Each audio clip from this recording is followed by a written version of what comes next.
According to legend, for every minute that Winston Churchill used to speak, he would take 1 hour in preparation. Now, if I equate that to what we do at Toastmasters, an average speech is around 7 minutes, that's 7 hours of preparation. And I think that's about right. When I think about the amount of time I've taken to rehearse and prepare this speech for this evening, I must have taken about 7 to 8 hours doing this. This evening I'd like to share some ideas about how we can better prepare ourselves to speak, and also some tips about practicing. Because I believe when we come up to speak, we want people to appreciate the effort, appreciate the topic, but also to remember what we say. I've divided the talk into 2 sections. The first section I'd like to talk about is preparation, venue preparation. This is an area that many people ignore. Where will you be speaking? What is the room like? And then the second, I'd like to talk about practice and what we can do to improve our practice. Venue preparation. Many speakers ignore this completely, and they just turn up and speak. And then they wonder why it all goes wrong. For those of you who have been members of this club a long time, you will know that this is not our regular meeting room. Sometimes we meet in Aqua 7, sometimes Aqua 6, sometimes in this room, sometimes in other rooms. Each room, you may remember, has slightly different characteristics. Some are wider, some are narrower, some have higher ceilings. All of this affects how we speak. For example, if I have a wide room, this is going to influence how I will move around. If it's a narrow room, I'm not going to move around the room so much. Wide room, I will. What about the length of the room? If I'm speaking to an audience of 50 to 100 people, I need to be able to see to the back, but also project my voice so that everyone at the back of the room can hear me clearly. Whereas if I'm speaking in a smaller room, I don't need to project myself so much. I remember one time I walked into a room, and right above my head was an air conditioning unit. It was one of these types of air conditioning units where it was going silently, then all of a sudden it would start making this whirring sound. Luckily, I did my preparation and arrived at the room and noticed this sound going on. And I uncannily managed to judge when I was speaking and stop and not be distracted by it. Whereas I saw some other speakers who turned up on the same evening, they went straight through, and unfortunately for them, a lot of their speeches, all the words they were saying were lost because they carried on through the noise that was coming out of the air conditioning. In another room in this same hotel, the room had the door here. So I'm standing here, there's the door. Door opens in the middle of the speech. I turn around, somebody's walking straight in on me. Oh, I'm sorry I'm late. Because I had prepared myself and walked into that room, I knew that there was a possibility that might happen. I just paused, looked at the person, allowed them to sit down, and carried on.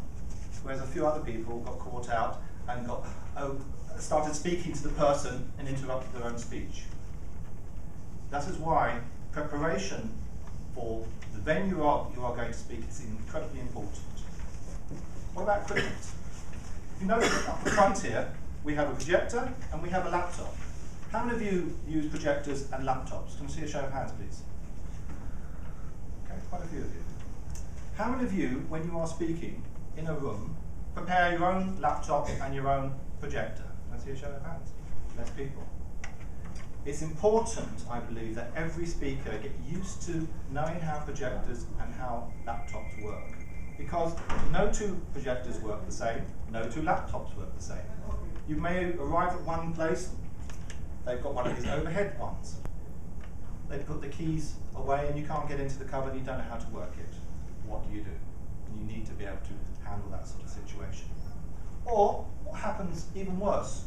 You're in the middle of your presentation, the bulb goes.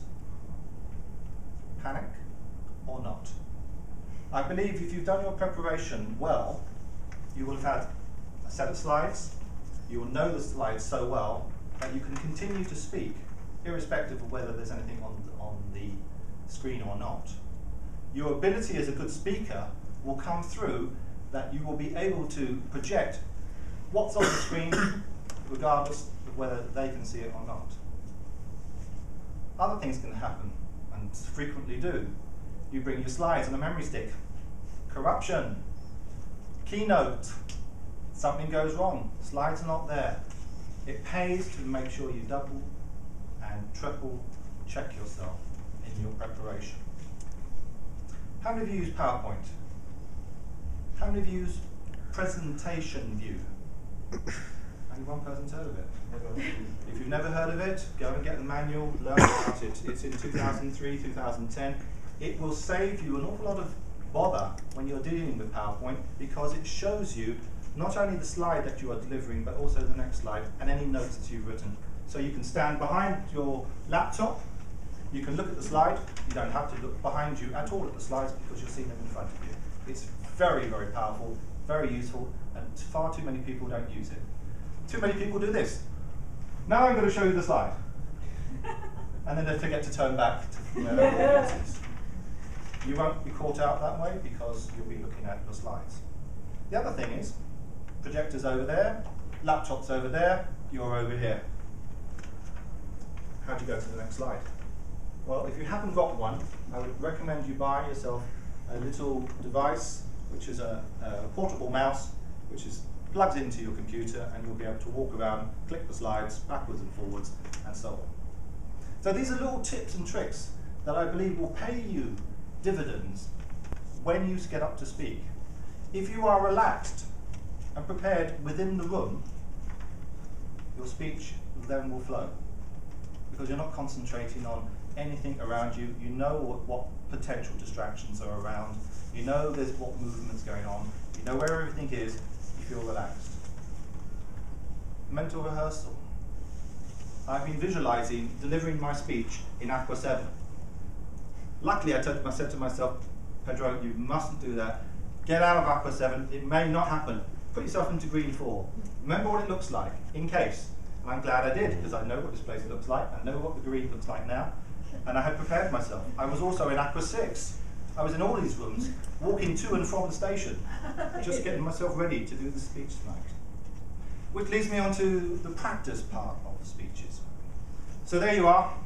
You've been told in a week's time you are going to deliver your speech. You've written your rough notes. You're ready to go.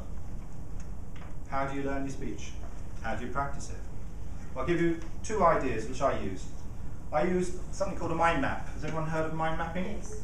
I use a mind map, and what I do is I use a rough clock face to give me a guide. So I start off at 1 o'clock with my opening, then at 3 o'clock, 4 or 5, that's where I put my key points. And then I sum up around 8 o'clock, 9 o'clock. It's just a rough guide. Sometimes it goes more, sometimes less. But it's visually, for me, I know exactly where I'm going to be at any time within the speech. If that doesn't work for you, maybe something else will work for you. For example, you know what your house looks like, do you not? Unless you've recently moved and you don't know the way home. How about this as an idea? When you arrive at your front door, you can pin your opening, open the door, you put your key idea, this is my introduction, pin it to the door. You walk through the door. Perhaps to the right or to the left, you've got a living room. You know what your living room looks like. Perhaps you've got a mirror in there. So you put one key idea on the mirror. Then maybe you have a television set. Put another key idea on that. Maybe you've got a sofa. Put another idea on that. There are your 3 ideas in 3 locations of places that you can visualize in your house. Then you come out of that. You might go into the kitchen or to the back room, or whatever other room you've got there. Well, that could be the place where you place your last idea, your conclusion.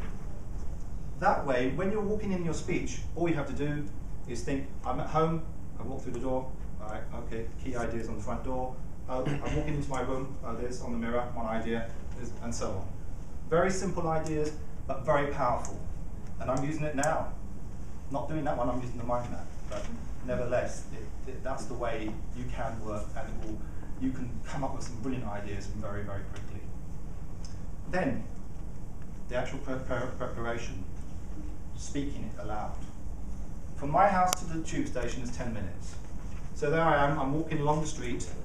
First of all, I do it in my head, and I'm just mulling over how it's going to sound, how I'm going to look, where I'm going to stand, and so on. And then, and this is why I do it very quietly, I start speaking as I walk along the street. And if anyone looks at me, I pretend I've got one of these blue earpieces in my ear, just so that they don't think I'm completely stupid. But nevertheless, the act of making it out loud to yourself just ingrains it more in your brain and makes it easier for you to actually get up and deliver. If you haven't already done so, I would urge you to buy yourself a little tape recorder, or if you haven't got one, most of these phones nowadays have got recorders on them. Record yourself. Not so you can say, oh, don't I sound awful, but so that you can pick out the structure. Does it make sense? Are there any words I'm using that do not sound appropriate? Or is my articulation not as good as I'd like it to be? By listening to yourself, you can give yourself some honest feedback and say, well, do you know, that doesn't quite work. And you can improve it right now, and when you do come up to speak, guess what? You've done all the donkey work. And it makes it so much easier for yourself. And then those of you who are really brave, video yourself. Again, a lot of these cameras come with videos. You don't have to show it to the world unless you really want to. But nevertheless, it's amazing how many people have got gestures and their eyes are all over the place or their mouths, and they say, isn't that horrible? Well, if you think it's horrible, what do you think the audience thinks? And it's an opportunity for you to see yourself, warts and all, and do something about it. I mean, I've seen people go from like that to like that, simply because, oh, I didn't realise that I was doing that. Or some people go, they're doing this. Or my hands all over the place. This gives you an opportunity to really control how you are speaking and allow you to see yourself prior to delivering the speech. Bringing it all together, your preparation for room preparation, your preparation for speaking will lead to you to delivering a speech which not only will go down well with yourself, but will go down with the audience as well. I was at a competition recently, and there were 6 contestants. One stood out, and I was watching all of the contestants at the beginning, and this one contestant walked the room, backwards and forwards, all the way around the front. That's what she did. She did. She positioned herself in the room prior to the contest, worked it out, and then grounded herself, and then delivered the best speech of the night, won that evening. That was Hilary Briggs. And it just showed, I knew, I could see the preparation, I could see it working in her mind, and it was just absolutely fantastic. There's a few tips for you. I hope you take these tips, use them, and deliver fantastic speeches when I next see you. Madame Toastmaster.